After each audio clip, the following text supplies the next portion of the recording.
and welcome to the Spooky Owls. My name's David Saunderson, and today we're talking to Hazel F. Williams, a specialist in UFO and paranormal. How are you, Hazel?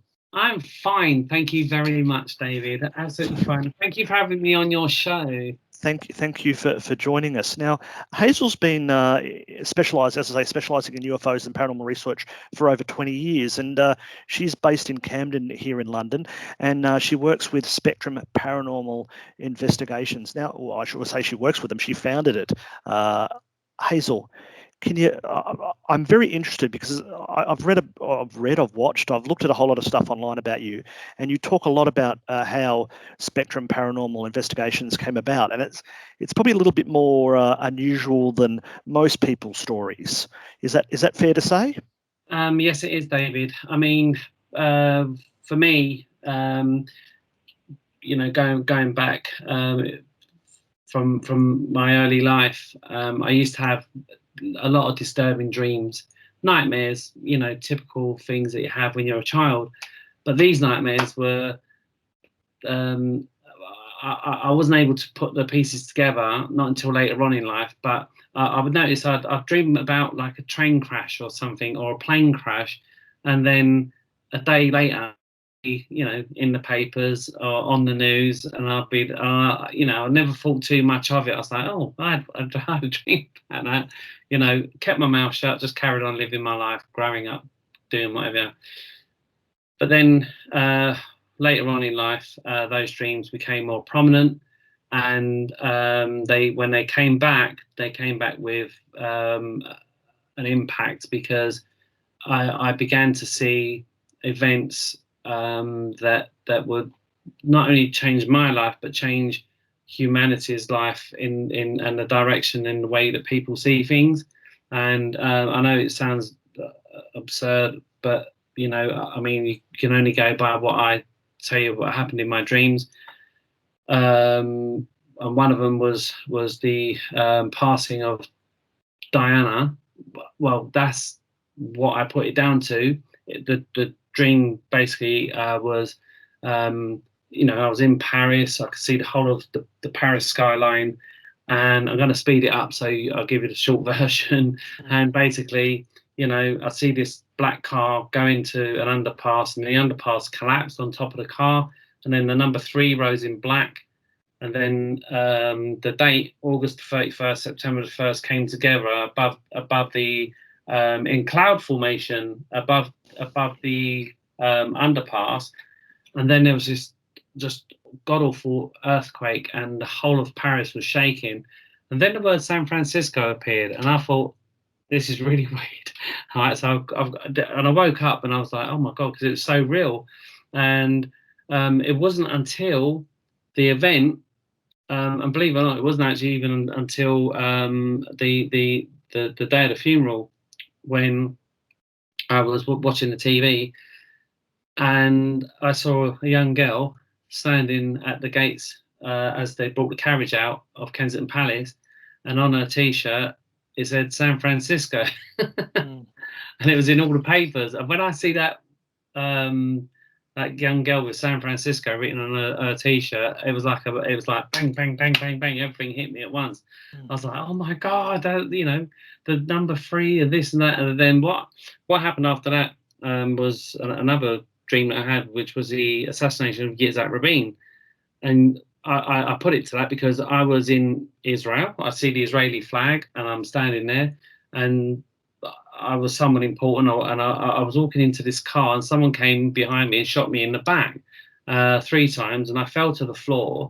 And as I was laying there, the Israeli flag was flying above this guy's head, and then I just passed away. And I was like, I woke up again. I was like, oh my god, I've been shot, and it was really horrific. It was a horrific dream. 3 days later, Yitzhak Rabin was assassinated in the same manner, and I was like, this can't be real. This is like, what's going on? I don't understand this. And it's very difficult to relay it to people, and I believe myself that these dreams, or whatever you want to call them, visions, they're basically attached to a part of the psyche, part of the brain that we don't really know what we tap into when we fall asleep. and we tap into whether it be traumatic events that are coming up in the future because of the pain and the suffering it's going to cause on a global scale, and you can tune into that. Even the fact that someone's planned something and the plan that's gone into it, you don't know whether that thought is actually somewhere out in the ether, and you pick up on that in your dream state. Whether you're in the alpha waves, theta waves, delta waves, whichever, you tap into this universal highway of information, and they become your dreams. And if you're in such a deep state of REM, this is where you actually your brain will interpret the things that are about to happen, because they play out in someone's mind before they actually do it. So before the event, I mean, some people might think I'm talking, rubbish, but this is what happened to me. Same thing again. Happened to me again on September the 8th. I don't need to go into detail, but by the Tuesday, it all unfolded, and I had that witnessed by the Church of the Latter-day Saints. Beforehand, 2 missionaries, and they witnessed it. They said the day before, on the Monday, that only Jesus has the gift of prophecy, Hazel. And I was like, yeah, I know, but okay, fair enough. But I'm just letting you know what the dream is, because these are the dreams that are real to me. And sure enough, next day, the number I gave, -10, I was out by 10, but the number that was given to me in the dream, and the exact manner of how it all unfolded was given to me. I had several witnesses, one of whom was it made her so ill. She actually was put into a psychiatric unit for 6 weeks because it terrified the living life out of her. So it made her very, very ill. It was a very shocking time for the whole planet. A terrible event. But I got on my knees, and I was, I cried out to the universe, and I said, why? Why? What am I supposed to do with all this information? Why me? Why am I getting these things? I don't want to see these visions. Why me? And it was like I can't even describe it. It's like an inner voice comes to you, and it just said, you need to go on a quest. You need to seek the answers to what you're seeking, basically. So and your journey will take you on that path, and by the end of whenever it is, you will get there. And I've got video evidence from previous interviews that I've done pre 2020 and 2021 of how my dream ended, which is accurate. And I had flight MH370 the day before it disappeared. Same thing. I've got a witness just who lives over the road, an elderly lady who wouldn't believe me in a heartbeat. And I told her on the Friday, and I said, I promise you, Carol, tomorrow a plane will disappear from the face of the earth and no one will find it. And sure enough, next day, MH370 disappeared. And what I see, the way I see that, was, I see the plane in the sky, just flying very slowly across the horizon, and then I see 6 black discs just come down, literally pick it up from underneath the wings and the fuselage, and the fuselage was on fire from the nose to the tail, and it just carried the craft straight out, gone. Now, I'm not saying it was UFOs. Don't get me wrong. It's symbology. It could be a way of, seeing that it was going to disappear. It was going to. That was my interpretation. So when I've had these visions and dreams, they've always the format that they come in is that I will see either there'll be an earthquake or something dramatic, so powerful that it will wake me up, and I'll be sitting on the end of my bed thinking, oh my God, no, please. David, if I get one, I promise you, I will call you prior, and you can record it yourself if it ever comes. But All right. you know, so what do you think? You're asking the question. Why do you think you get these dreams, visions, whatever you would want to call it, and what could you possibly do with them? Because I don't think there's anything you possibly could do with them. Some of these things. I mean, there's nothing you can do with them, to be honest with you, because if you do have a vision or a dream, no one's going to take any notice of you, or they're going to think you're involved. Either way, you know. And I was fortunate enough to be able to tell people before about the what happened in the September of 2001. I told people because I knew from the other two dreams how this one played out, that it was real, and it was going to happen, and I expressed that. And the first person I told was my friend, and she was the one that landed up. I told her on the morning at 7:30 in the morning, and she was the one that landed up in the hospital. And all those records can be found if anyone wants to go out there.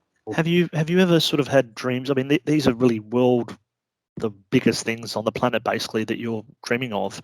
Have you had ones that you've been able to verify, like, things that have affected your own life or other people's? Let me. Oh, that's a good question. Because I'm a dreamer. I dream every single night. I've had so many dreams. Yes, there was one which was really weird. Which was I had a dream that Brad Pitt died, right? And I was standing over Brad Pitt's coffin. So next day I told my team. I woke up and I said, I've just had a dream Brad Pitt died. The following day, he was in a really bad accident. And Emily from my team, she sent me this message. She's like, "Oh my God, Brad Pitt's been injured," and it was like, although he was taken into hospital, he was leaving hospital in a wheelchair, and that was something that was sort of, I suppose, near, which was weird, which can be verified. But I mean, these dreams that I have, the ones that I had, they started to dissipate around about 6 or 7 years ago, after I had a life-changing event happen to me, and I think my focus on things have changed quite a bit. But yeah. Okay. Yeah, basically, I mean, after I had those horrific visions, or dreams, I remember this one particular evening when I was laying in bed, and I was just contemplating the whole universe and what was going on. I sort of went into this like deep trance-like state, and you call it an out-of-body experience or whatever it was, and I wanted to feel my soul. I wanted to feel what was inside me. And when I did, it was like I left my body, and I travelled to Egypt, where my grandfather is buried. And this may sound absurd, and I actually, it's like my spirit went into the ground and lay with him inside his coffin, and then I left and came back. And that experience really, really blew my mind, And I was like, oh my God, was this real? Was this lucid dreaming? What just happened to me? It seemed very real to me. So obviously, and after having all the dreams, they basically, and I called out to the universe with a few blue words as into why this was happening, and I got my answer. And my research into the afterlife, or into finding whether or not we truly have a spirit, a soul, whatever you want to call it, and we carry on in a in another realm. Yeah, I mean, this is just been a lifelong quest now, and it will continue until I get to that end point. Until I draw my last breath, I'm still going to be looking and searching for it, David. So, So what kind of investigations has Spectral Paranormal Investigations done in the past, over the last 20 odd years?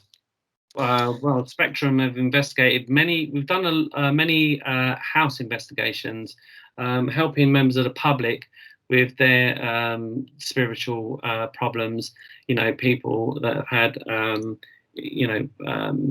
claiming to have had poltergeist activity, and the whole plethora of hauntings, and figures climbing up the walls, and so on and so forth. And we've investigated numerous places as well. Some of the historic places in the UK, like most other teams. We've travelled around the country, trying to find answers. One of the best ones that I really enjoyed was Bodmin Jail. I absolutely loved that place because we had what I would only presume as direct contact with something that tried to throw a flint stone at me. Behind me. I mean, I was at one end of the cells. It was only 5 of us there. I was at one end of the cells, and my team were at the other end. And I was using a FLIR imaging camera. And I said, can you just give us a sign? And this big rock went bang right behind me, and I was like, okay, that'll work for me. I mean, yeah, it could have been environmental. I always factor in the environmental stuff. I'm my team are basically very diverse in their thinking and the way that we work as a team, and it really works quite well. Dean, who's very, very skeptical about everything, he will, even if he's actually happening in front of him, he'll find a logical answer for it. There's Emily, who she brings a sort of Wicca feel to the whole thing, and which I love about her. She's very good on her knowledge of witchcraft and stuff like that. And then there's Will, who's the thespian producer.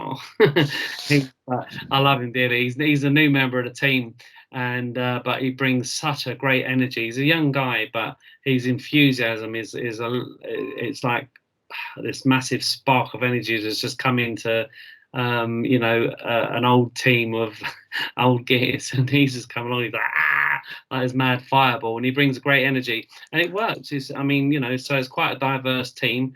I work on the premise that I will obviously make sure that I'll check all the variables first, environmental variables, before I even think that there was anything spiritual happening. Even though I say that, I have walked into places. Just done Llanfyllin workhouse, and with the wonderful Jen Lowe, bless her. I just want to send some love out to Jen Lowe on Wednesday Paranormal, and some healing as well. She was doing a walk around with me and my team, and she was like, Hazel, go on, I want you to go into that room. And then, I'd stop and I'd go, oh my God. And she was like, yes, you stop where everyone stops. And I'm like, well, that's how you are. And then, like, Will, he walked into his room, and he's a noob, and he walked into his room, and she said, so what do you think's going on in this room? And he was like, this is a bedroom, and there's lots of men. I can smell testosterone. And he was right. It was like the room where 7 men to a bed would sleep in the workhouse. He got the room, and I mean, we don't research anything. We go in completely blank, because I can't get my head around research and wanting to know all about a place before you go there. I don't understand that, because the reason being is you've already sort of half given up on the case or whatever it is you're trying to do. You're best off going in blank, in my eyes. So that's how we work. That's how we operate as a team.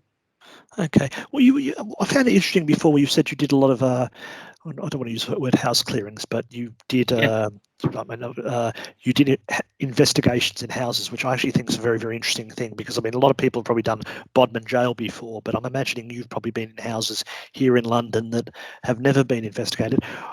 That must be quite intriguing. It is intriguing, and to be honest with you, David, we're very ethical in what we do in our approach, and we treat everyone, regardless of their religious beliefs, their ethnicity, whatever, we just treat people as humans. That is it. You're just a human being with a problem. We go in and we don't try to add to their fears and say, oh yeah, oh, you got a ghost, a Victorian girl, oh yeah, I can hear her. We don't work like that. I go in to find the environmental reason behind everything, or the medical reason, as into, what medication are they on, because I myself have been on medications for many years, that have caused me to have creeping, crawling skin, little muscle spasms, and people relate these to, I'm being touched by a ghost, or there's a whole, what's the word I'm looking for? I lost it. But anyway, there's a whole. There's lots of reasons behind why people think ghosts that have got nothing to do with ghosts. Yeah, and nothing to do with ghosts. Someone asked me, what's your favourite, ghost hunting piece of equipment? My body. My body is it, because it already has everything you need. It has a built-in EMF meter, has it's got a great sound listening device as well, and these work, my eyes, so and my senses, smell, and touch and everything. So I like, that's why I say I'm more of an intuitive, in the sense that I go in and feel the environment, and if I feel that I walk into a certain part of the location, which was demonstrated on German TV once, in a cobblestone street in London, I can walk, feel the atmosphere change, or just the environment change, whether it be from static energy or whatever it is, and then I would just, go on that and say, okay, I can feel that there's a part of the house, there's like the McGurk's effect, where you can get all kinds of weird things happening to you, as well, as there's a lot of things like certain smells in houses can cause issues with the brain, make you believe that you're experiencing something just through a smell alone. So using an odometer, things like that, to rule that out. There's other elements. You got to check whether there's carbon monoxide present in the house. Are they slowly gassed and they're going delirious before they're seeing all these weird things? And then obviously check their medical records and their medical history to see if they're on any kind of medication that would give them this effect that they're feeling or experiencing. Before, like I say, before we even delve into the paranormal, because my philosophy is that obviously if there's a normal, there's a paranormal. There's two things, and that's it. But we work on the normal. So even though we are called Spectrum Paranormal, we do, that's how we sort of operate. If that makes sense. That does make sense. Now, have you? Once you get past the, talking to the people and trying to find out if there's anything that, could be normal, tell us about some of the ones that have been more paranormal. You've actually been able to get through that and go, okay, everything's fine here, but there's still something strange going on. Okay. One house in particular, where we don't normally work with mediums, but we took this medium along with us, and she was unbelievable. She was spot on. She walked into this house and she pointed to the floor. She said, "This is where the gentleman passed away, right here." And it was the woman's dad. And she said, "I've got the name John." And she was like, "Oh my God, that's my dad, John, who died in this location." And I know Anita very well, and I trust her emphatically. She's an absolutely amazing woman. And so on that particular case, we obviously we do dabble in probably things that we probably shouldn't dabble in, but I'm a believer in that. To be honest with you, all the stuff like, you know, Ouija and scrying and all this kind of stuff. Yeah, they're divination tools, and I know there's a lot of garbage stuff out there, yeah, that Hollywood has promoted, that it's all, you know, related to Satan, and you know. Yeah, I mean, you know, I know people, obviously, especially online. There was this thing a couple of years ago. Everyone was apparently, you know, had contacted Zozo, and you know, it just becomes like a trend, you know, and it's clickbait on YouTube and Facebook and all that sort of stuff. You know, that's what people really. And the spooky owls, you could read about it on the spooky owls if you want. We've got an article about Zozo. So anyway, So yeah, I mean, my theory was that basically, if they were contacting anyone, it was probably warning them about 2020. And in fact, it was a, you know, dyslexic spirit. Zozo 222020. Yeah. You know what? I'll be honest with you, David. I mean, this is the only time in the 26 years of investigating that I've ever come across this one.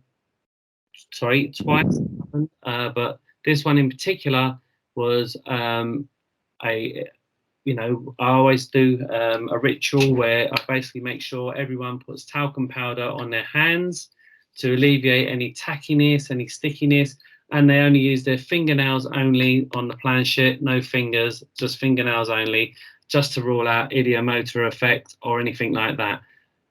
And then it began. And as the planchette started to move, which it did, it gave us numbers, and we wrote the numbers down. And I think it was Dean who turned around and said, "This looks like a phone number, 0798416, whatever." So we said, "We'll ring it." So we rang it, and just earlier on the board, we had what was presumably a young spirit child, and she said, "Tell Mum I love her." Right now, this sounds really cheesy, really corny, like every typical paranormal session on a board. We filmed this, and when we rang the number, it was the brand new number that the mother of that child that died in 1976.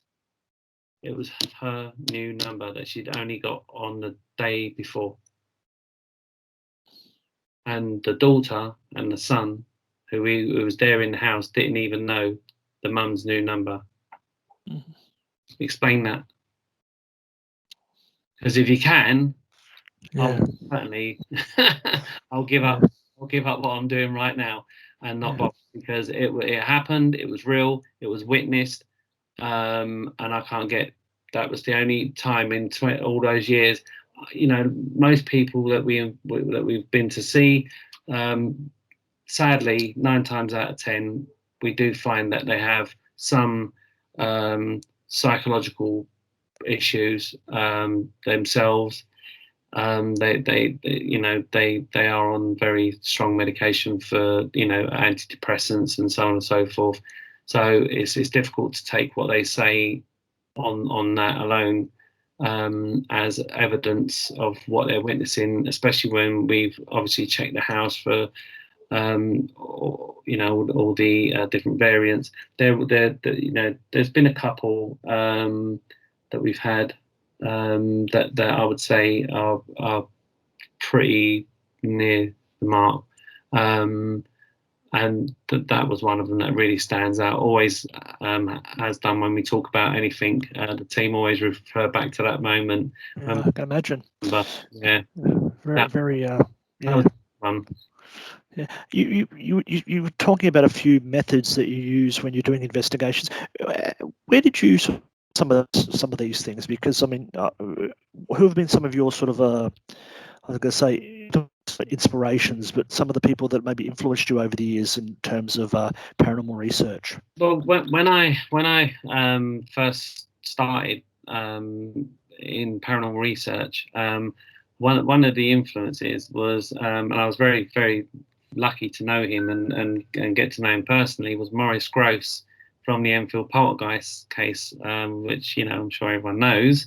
Yeah. And I would go to his house and have a cup of tea and sit there and talk all things paranormal, and he gave me some very sound advice, and he said to me, because it was just coming into the digital age, and he said, do not convert to digital, stay analog and stay true to your research, and you'll yield the best results through analog investigating, and I've always stuck by that. Can you explain that? What would be the benefit of being analog as opposed to digital? Well, digital is, you can manipulate digital a lot easier than you can analog. So if you're using 35mm film, and you're getting, okay, so there are a few artifacts that can cause, sort of spirit apparitions, and that could be down from a strand of hair to cobweb catching the light, the flash as it goes off, all that sort of stuff, But if you really did capture a full blown manifestation, it would, in my eyes, I think it'd be better to capture that on an analog camera rather than a digital camera. Because how do you seriously back that up when you haven't got a hard copy per se? Nothing. I mean, you can just put a chip into a PC, run it through Photoshop, change it, put it back, and say, there you go, look, that's it. And but with film, you can't do that. So sadly, film is becoming very scarce now, so you've got to find specialist little places that are doing it that's so expensive as well. But I've just got back my 35mm camera anyway, so that's the way forward. Don't get me wrong, I do use digital. Yeah. I have to use digital in certain things, but mainly analog. Sticking to tri-field meters rather than. I'm not really one for sort of K2s and believing in their ability and things like that. For me, I'd rather use a Newton's cradle and sit there and watch that for 10 hours just to see it move once. Just to see it do something, to prove the existence of, maybe a possible interaction with a spirit. Even a pencil on a piece of paper is just as powerful tool than the most expensive and elaborate EMF meter. It sounds like you're very old school when it comes to ghost hunting. I am. There's no other way to be as a ghost hunter, because if you start believing in all these gadgets that everyone keeps coming out with, you're going to get your head so confused, because you're going to believe that everything that squeaks and burps is going to be like people leap at the fact that, oh, it's a ghost, it's a spirit, it's this, it's that. That's why I'm so I suppose critical on Paranormal Captured. And make for a good talking head on that, because I suppose obviously I always throw in a bit of banter as well, just to lighten up the thing. But you need someone with that kind of lateral thinking to stop people from jumping up saying, oh, that's a ghost, that's the spirit of whatever. Every noise they hear, they play a tape back, and they're like, oh my God, this is it. But I know it ain't. Well, I know it ain't because I've done it all myself. I've done it the hard way as well. Yeah. Boots on the ground, going out night after night after night. Pubs. I've done pubs. I've done houses. Done castles. I've done jails. I've done RAF shelters and things like that. Just obviously like everyone else, underground Victorian buildings and things, just looking for evidence, and we always come back with the same sort of thing. Don't get me wrong, the Spaniards Inn was amazing. That was when it really all started. That was the first place I ever investigated. And that yielded so many results, because we investigated that for over 12 years, back to back. And believe me, that place was haunted. There was something in there that was, that changed my perception on quite a few things because of the interaction.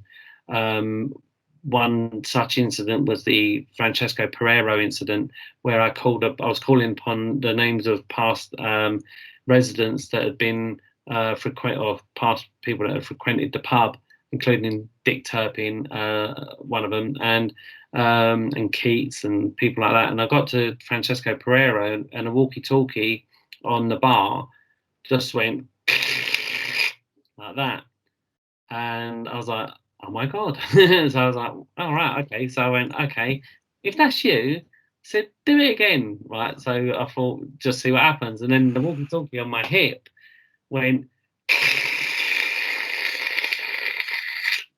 like that, and I was like, I must admit, it did send a chill down my spine. I was like, oh my god.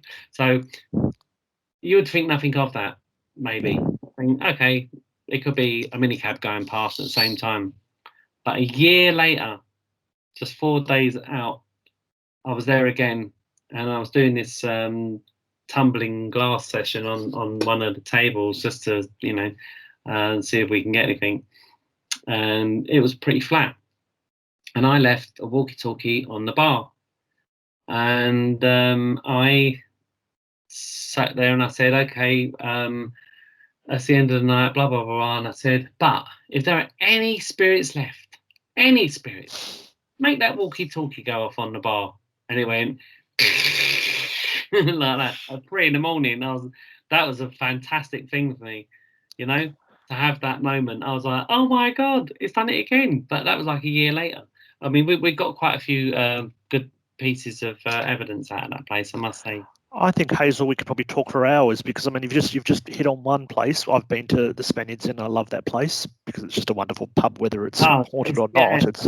It's wonderful. Not what we'll do is, Hazel, we're going to have to get you back, because we're running out of time. But I want to start just rattling off some places that you've probably been to, and I'm sure we could go through and talk about all these things, because London is a wonderful haunted place, and you being based in Camden and Highgate and all these other sort of Hampstead, it's just chock block full of ghosts, isn't it? Oh yeah, absolutely. I mean, you've even got to just walk the streets of London, and I think the funniest one is scratching Fanny down Cock Lane. That's right. Well, Scratch and Fanny didn't really exist though. But anyway, but it's still quite funny. Anyway, so. It's still funny. I love that one. But right. No. I mean, London is steeped in history. I mean, it's such a historical place. There's so much blood and murder and God knows what that's gone on here, slaughter, and the energies alone and the suffering that's gone on in this, throughout World War II. There was so much suffering as well, as we know that many people report about hauntings on the undergrounds, which we've had. We investigated the Kentish Town South underground station. Yep. And we had some major results from there as well. But yeah, I mean, I hope the good Lord up above, whoever they are, gives me a little bit of longevity and keeps me on the earth for a while, and I still get to go and investigate these places in search of, the afterlife. And Hazel, what is up next? We're kind of getting out of lockdown. Whether we are, but it's been a long sort of year and a half. What's your plans coming up for spooky type things? Well, okay. So at the moment we're currently waiting on like you say, the lockdown to completely ease. We just done Llanfachlin Workhouse. We have there's an offer coming up to possibly investigate the Hellfire Caves, which I've never been to. I've never done that place. I've had a word with my team, and I think we're pretty agreed on just doing house investigations. I've just been asked to investigate one location where apparently two children in two separate houses have both had the same dream, and they both dreamt of a young girl, red dress, black hair, no face, holding a knife. And the houses are linked by a Victorian tunnel. Okay. Now this sounds great, and I want to get there and investigate this. That's in London. That's in London somewhere, is it? Or It's not actually. It's outside of London, but okay. I think just to get back into the swing of things, I think Spectrum Paranormal are going to be mainly focusing on pubs and people's houses for now, and then the bigger venues will come later on, because at the moment they're fully booked out with all the big event companies have just block booked everything, and so we're still in dark days yet, but I'm hoping that I like to be guided rather than I let life guide me, David, and whatever journey it takes me on, I'm away with the fairies and I go there. So I think you'll find. I think you'll find much more gold in the pubs and the people's houses anyway. Well, you're right. You're absolutely right. The Viaduct Tavern, the Morpeth Arms. If you've never done the Morpeth Arms, I've been to Morpeth Arms. I've been to the Viaduct Tavern. Yeah, I mean the Morpeth. I love the Morpeth. I love those little prison cells. I think you're right. I mean the pubs are a way to go forward in London because there's so many of them. But it's just finding people that are willing to let you back in. Yeah, This is the problem. It's like there's a lot of barriers up at the moment, and there's you've got all this COVID thing you've got to go through, and everyone's got to be lateral flow test and just to make sure you're okay, and so it's not like the old days. The old days. Hey, do you remember the old days? I do remember the old days, but we will get back there. All right. Well, anyway, thank you for that, Hazel. It's been a wonderful conversation, and I think it's the first. I'd love to get you back and maybe talk about some more individual cases, and yeah, I just think we didn't touch on UFOs. We've got to talk about UFOs next then, but we did some local stuff today. We'll do some less local stuff next time. I'm always up for a chat. I've got plenty to say, David. I mean, this is just like I say, me just being a motor mouth and getting some of the stuff out there. I mean, yeah. So I just hope people don't judge me for, things that have happened to me personally, my own personal experiences and dreams. That it's just stuff that happens. Yeah. No, I understand. It's what it is, and let's just talk about what we do rather than those let's talk about ghost hunting and the paranormal and the UFOs. Yeah, definitely. I had to get that bit out. It's done. No, it's good to know, and it's good to know what your experiences have led you to where you are now. It was my drive. It is. That was my driving force. So it's led me to where I am now. Okay. David. Thank you very much, Hazel. We'll talk to you next time.